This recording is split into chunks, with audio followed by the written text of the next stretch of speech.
Halo, assalamualaikum warahmatullahi wabarakatuh. Selamat datang kembali di channel YouTube Kamas Sablon Digital. Salam berkreasi. Sebenarnya lagi agak bete sih, karena ini udah siang jam 1 dan sebenarnya gue dari tadi pagi itu udah ngevlog, udah syuting ya. Dan gue agak teledor tadi. Jadi pada saat gue transfer dari kamera ini ke komputer, ternyata itu belum gue copy karena tadi gue udah mulai sibuk ngerjain yang lain. Jadi itu lupa gue copy. Sementara file-file gambar yang ada di dalam memory card si kamera ini udah gue format gitu. Jadi pas gua cek di komputer, wah gambarnya udah nggak ada, jadi ya hilang gitu. Jadi tadi padahal udah keren banget ya, pagi-pagi itu kan hujan, jadi gua udah ngambil beberapa footage video-video hujan gitu deh biar agak mendramatisir, tapi ya hilang begitu saja. By the way, tadi gua di video itu tuh produksi kaos Polyflex glow in the dark, dan tadi itu glow in the darknya lagi bagus banget karena gua nemu vendor yang lebih bagus lah ibaratnya gitu. Terus tapi yaudahlah, sekarang gue mau lanjutin produksi. Ini ada DTF sebanyak 65 piece. Ini lagi langsung gue print aja,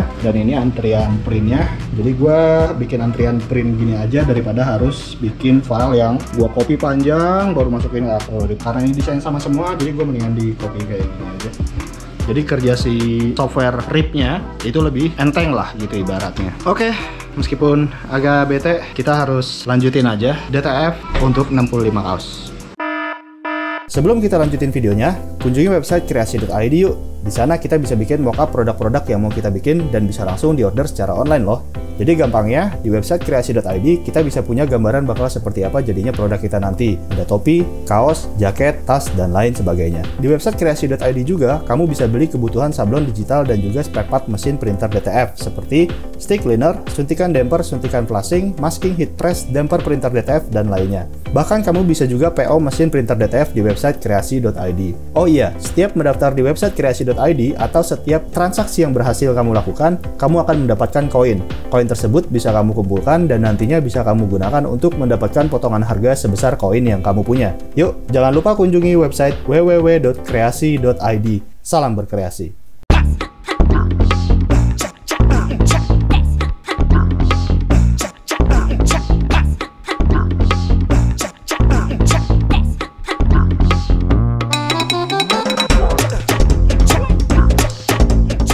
Oke, selamat pagi. Ini adalah hari berikutnya. Ini jam setengah 9 pagi, tanggal 14, dan ini harinya hari pencoblosan ya, pemilu tahun 2024.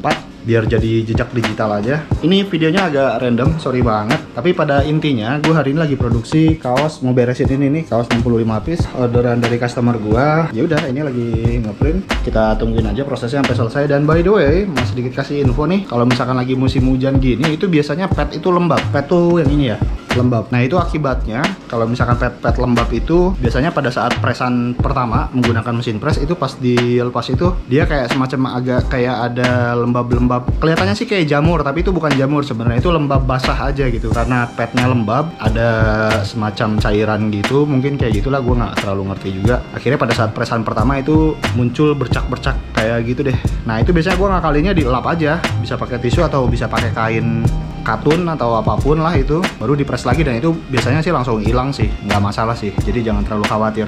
Nah ada juga yang ngakalin dibikinin lampu penerangan gitu ya, lampu apa sih itu yang biasanya buat nerangin hewan itu, bisa pakai lampu pijar biasa yang buat telur-telur ayam, atau ada juga lampu khusus yang memang itu panas banget gitu.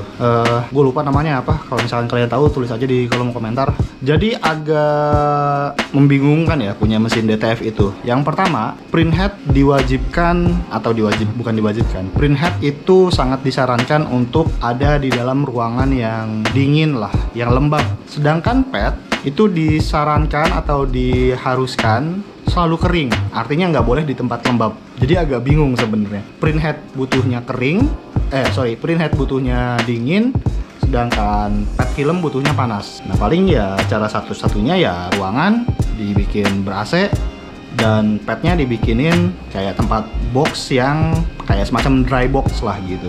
Ya tapi sejauh ini sih gue dengan settingan kayak gini masih baik-baik aja sih. Itu cuma teori-teori belaka aja. Oke, kita lanjutin dulu ya proses pengeprintannya.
Ini sambil diselang dengan orderan yang lain ya. Jadi ada orderan yang lain 5 kaos, 1 sweater. Jadi diselang dulu, baru setelah itu kita lanjutin untuk yang kaos ini 65 piece. Dan ini setelah di powder tadi gua gantung-gantungin dulu, mungkin sampai sedapatnya aja sepenuhnya. Biar nanti pada saat di oven itu apa ya, lebih cepet lah gitu. Maksudnya kalau ovennya dinyalain dari sekarang kan dia kalau ovennya udah selesai harus nunggu ini selesai dulu. Jadi agak boros listrik. Jadi ini biarin aja dulu biar nanti sekalian langsung di ovennya berbarengan aja gitu. Ya maksudnya tetap satu-satu tapi begitu selesai langsung masuk lagi, selesai masuk lagi, selesai masuk lagi. Nggak perlu nunggu printeran ini beres dulu gitu.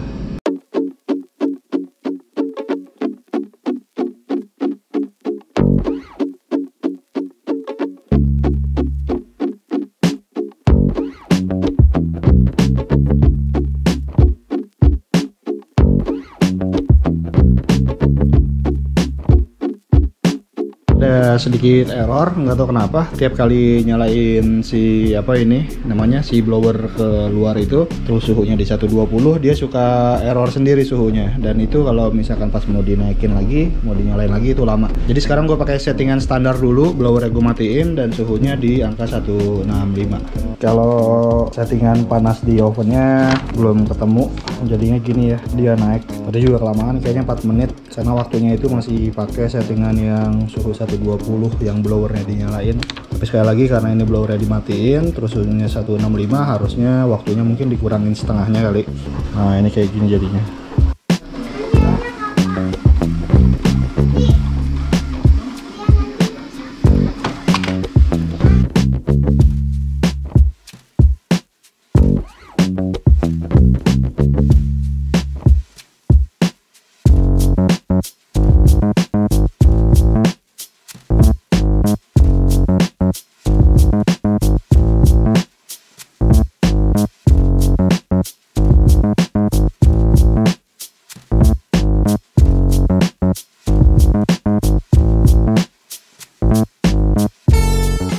Ini lagi mau ngeprint, paling nanti diselang dulu untuk ngepres yang orderan yang ini ya. Oke, kita ketemu lagi nanti. Oke, udah selesai makan, udah selesai sholat, kita akan lanjut lagi produksinya. Yuk. Oh iya, tadi kan udah ditinggalin hampir kurang lebih 1 jam untuk makan dan sholat. Ini sekarang printernya lagi gua cleaning lagi dan di nozzle check lagi untuk memastikan bahwa nanti hasil printnya tetap bagus ya. Jadi printer DTF ini seperti itu, jangan aneh ya. Kalau misalkan kalian tadi ngeprint terus ditinggalin hanya sekitar 1 jam, 30 menit atau 1 jam, itu wajib di cleaning lagi. Karena tinta putih yang ada di printer DTF ini itu gampang banget menggumpal dan takutnya tersendat. Dan kalau misalkan kita paksa untuk print, takutnya nanti hasil printnya kurang memuaskan gitulah. Jadi ini lagi di cleaning lagi. Kita lihat nanti hasil nozzle checknya kayak gimana. Kalau misalkan bagus kita lanjutin print. Tinggal kalau nggak salah 2 lagi deh nih. Tadi ini lagi gua pause ya, jadi bisa di pause kayak gitu. Jadi ntar kalau misalkan mau mulai ngeprint tinggal di resume di situnya. Oke, untuk hasil nozzle checknya udah bagus, udah aman semuanya, terutama di warna putihnya. Dan ini udah lagi gua print lagi. Kita lanjutkan. Di sini juga kadang-kadang gue suka ngecek bagian ini nih di capping station.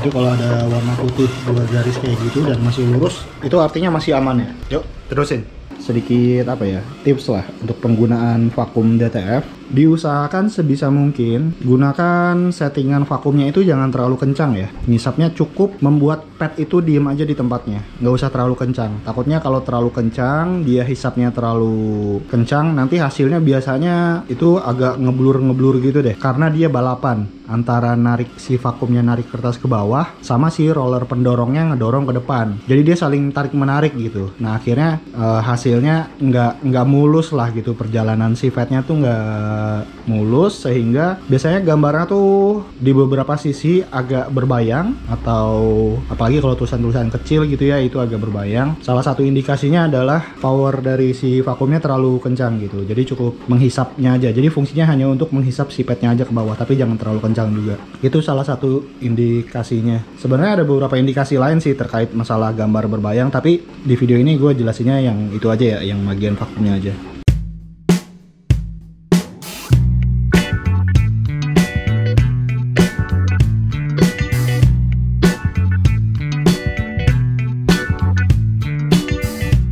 Oke, karena kita balik lagi ke metode awal, jadi kita pakai masker lagi ya. Karena ini blowernya kan dimatiin dulu.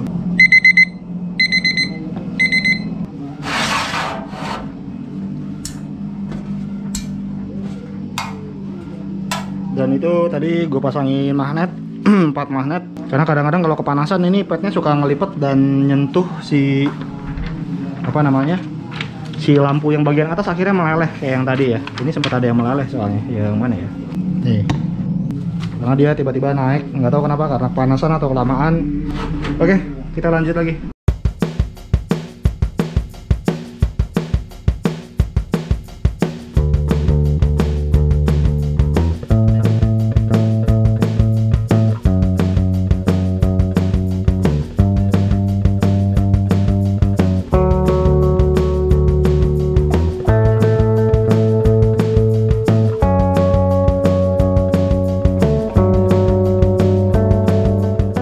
Oke, ngeprintnya udah selesai, dan biasanya selesai print dia bakal nge-cleaning sendiri, bukan nge-cleaning yang nyapu-nyapu bawah printhead ya. Dia cuma ngisep bagian capping station aja untuk dibuang ke belakang gitu. Bukan cleaning yang biasanya kita kasih perintah dari Acrorip, itu beda. Nah, ini udah selesai, kita pencet aja tombol kertasnya dan dia akan keluar sampai ke sini. Nah, ini kita potong, dan tugas mesin ini insya Allah hari ini udah selesai. Sekarang kita akan selesaiin juga ovennya, dan setelah itu kita akan langsung press aja, kita beresin hari ini kalau bisa. Sekarang udah jam 1:30 siang ya.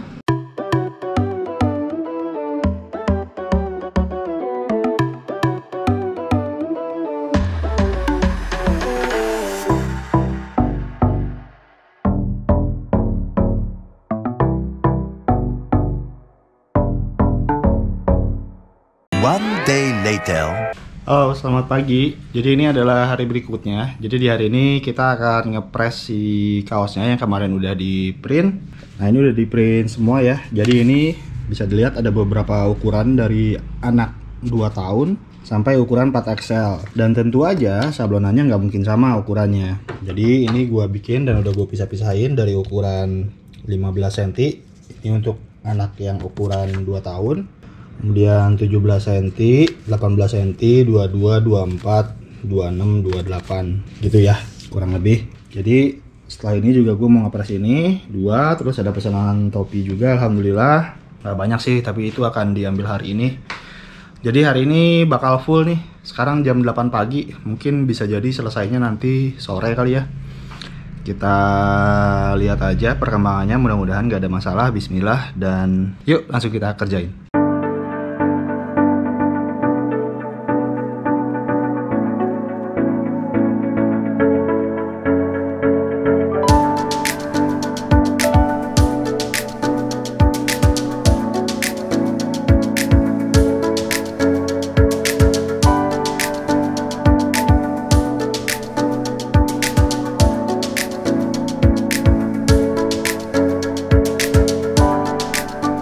Jadi alhamdulillah nih si jaka tingkir nih lagi baik nih, jangka tingkir. Jadi sekali nyedot, sekali cleaning, sekali ngecek, dia langsung normal alhamdulillah.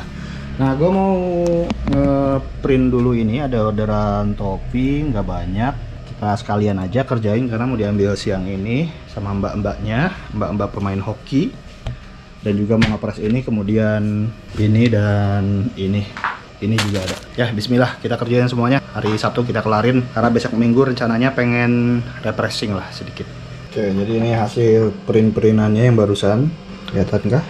Sekarang langkah berikutnya setelah di print, di powder. Ini buat yang belum tahu aja ya, kalau yang udah tahu jangan bosan. Yang belum tahu aja, karena banyak juga penonton-penonton di Kamar Sablon ini bener-bener nyasar ke video ini dan mereka bingung, nih orang ngapain sih gitu, kok nyablonnya pakai printer sih gitu. Jadi gue jelasin aja di sini. Oke, setelah di powder ini disentil-sentil sedikit aja, nggak usah terlalu kencang. Terus setelah ini kita akan oven menggunakan oven DTF seperti ini. Bisa juga pakai oven kue ya. Kalau gue sih menyarankan mendingan pakai oven kue, sebenarnya lebih enak karena dia lebih kedap, jadi nunggu panasnya pun nggak terlalu lama. Kalau ini agak lama ya panasnya. Kalau oven kue itu lebih cepat dan lebih simpel aja kayaknya penggunaannya gitu. Ini udah dikasih powder ya. Nah, kayak gini. Powdernya pakai yang soft. Nah, kalau nggak salah ada lagi powder yang lebih lembut lagi. Namanya apa ya? Gua kemarin ngeliat di grup atau di iklan ya di Facebook.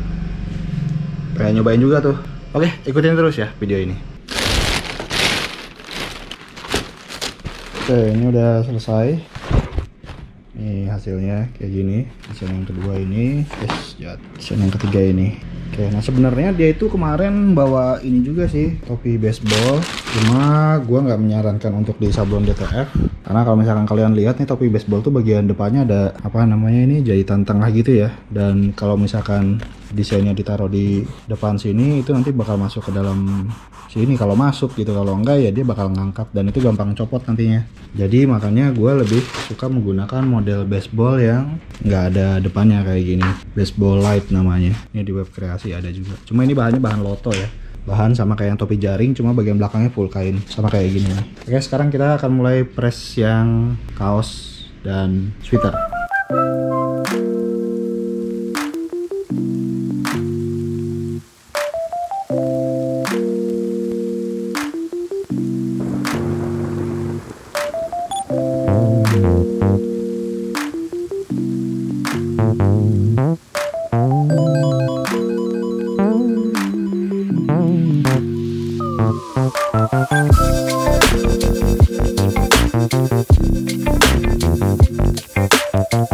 Oke, untuk yang desainnya ini udah selesai. P3S. Ini bagian depannya ini yang sweater ya, terus ini bagian belakangnya kayak gini. Nggak jelas ya, gambarnya nggak jelas. Ini untuk yang kaos beberapa piece. Oke, sekarang kita lanjut yang 65 piece. Yuk.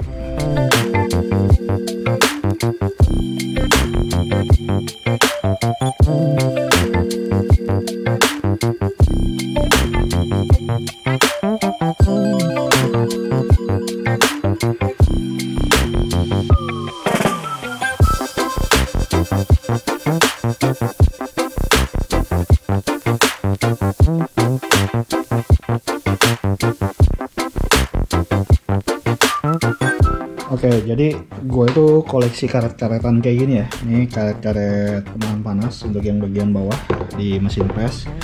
Jadi ada yang ukurannya segini, ada yang ukurannya segini, gitu. Itu masih banyak lagi di sana yang kecil-kecil. Ini fungsinya untuk ya kayak tadi, untuk ngepres-ngepres kaos-kaos yang kecil, atau misalkan di bagian lengan atau di bagian manapun lah ya gitu. Jadi kalau misalkan kalian ada dana lebih, boleh diinvestasikan, beli aja satu lembaran kayak gini, atau terserah gimana, potong aja sesuai dengan kebutuhan kalian. Karena ini dibutuhin sih sebenarnya. Kalau maksudnya kalaupun kalian punya bekasan itu jangan dibuang, bisa dimanfaatin kayak gini. Kita lanjut.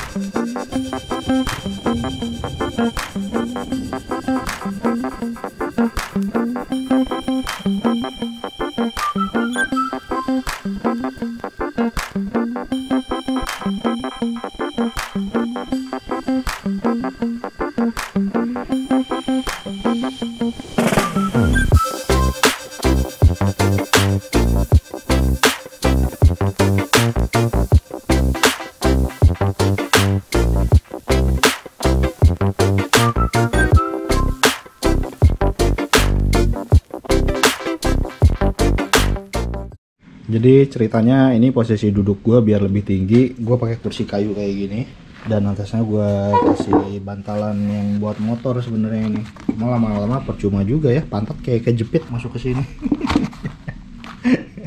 Lama-lama kok pedes, kayak ada apa namanya, kayak ada semut.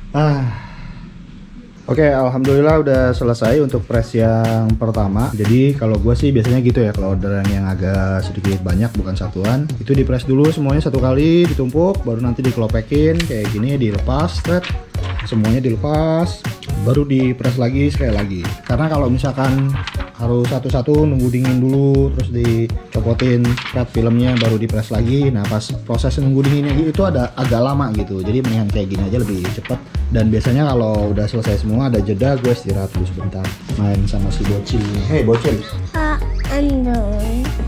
kamu udah lama loh nggak muncul di video ayah. Oke ya, nanti kita lanjutin. Dan di luar hujan seperti biasa, bikin males hujan gini. Bawaannya bukan bikin males sih, bawaannya enak aja gitu, nyaman. Jadinya ya males ngapa-ngapain, kayaknya duduk aja.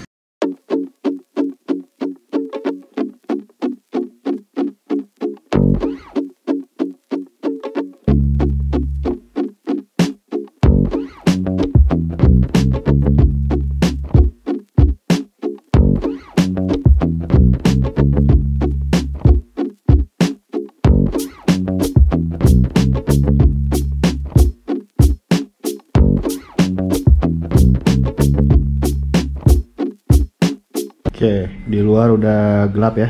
Dan ini udah jam 6:30 lewat. Dan ini belum selesai. Banyakan keskipnya tadi. Oke, gua mau nerusin ini dulu. Oh, bentar ada paket. Paket oli motor. Karena besok hari Minggu rencananya mau motoran, cuma jam segini belum selesai. Kapan mau ganti olinya? Jadi banyak yang pengen gue ganti oli, ganti filter, ganti busi. Yuk kita lanjutin dikit lagi. Setelah ini kita makan terus istirahat. One day later.